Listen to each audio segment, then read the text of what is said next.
Hello friends, આજે આપણે પોંખની એકદમ નવી રેસીપી બનાવીશું જે તમે ક્યારેય નહીં બનાવી હોય તો એકવાર મારી આ રેસીપીનો વિડીયો પૂરો જોઈ અને તમે પણ એકવાર ચોક્કસથી બનાવજો.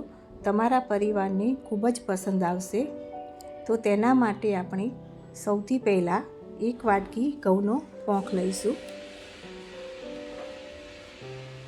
આ પોંખને આપણે એક મિક્સર જારમાં ઉમેરીશું અને એને આપણે અધકચરા ક્રશ કરી લઈશું. આ પોંખનો આપણે પાવડર કરવાનો નથી, પણ આ રીતે આપણે અધકચરા જ રાખવાના છે. અંદર થોડા પોંખના પીસ હોવા જોઈએ. હવે આપણે એક કુકરમાં 1 ચમચો ઘી લઈશું. ઘી ગરમ થાય એટલે આપણે જે પોંખનો પાવડર કર્યો છે એ ઉમેરીશું અને એને આપણે સારી રીતે હલાવી લઈશું.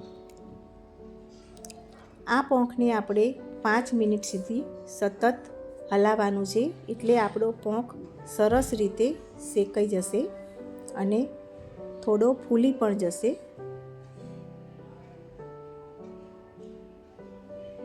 પોંખને આપણે સરસ શેકી લેવાનો છે. ત્યાર પછી અંદર આપણે 2 વાટકી પાણી ઉમેરીશું.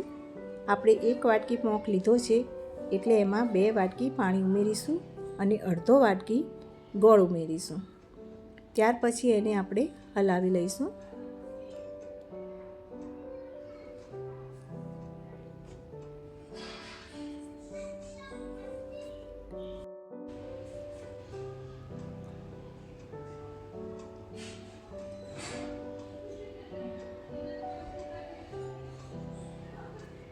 હવે આપણે કુકર બંધ કરી દઈશું અને એની આપણે 4 વિસલ વગાડી દઈશું. 4 વિસલ થઈ જાય અને કુકર ઠંડુ થઈ જાય પછી આપણે એને ખોલીને જોઈ લઈશું.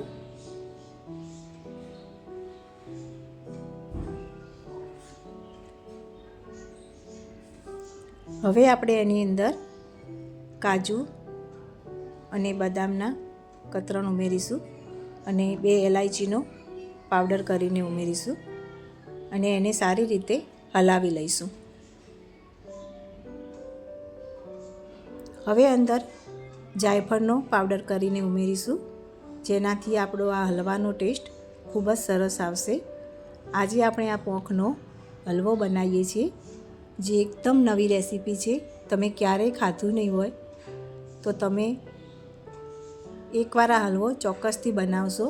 તો આપણો હલવો હવે તૈયાર થઈ ગયો છે. ઘી છૂટું પડે એટલે આપણે એને નીચે ઉતારી લેવાનો અને એને આપણે હવે સર્વ કરીશું અને ઉપર આપણે કાજુથી ગાર્નિશિંગ કરીશું. Thank you.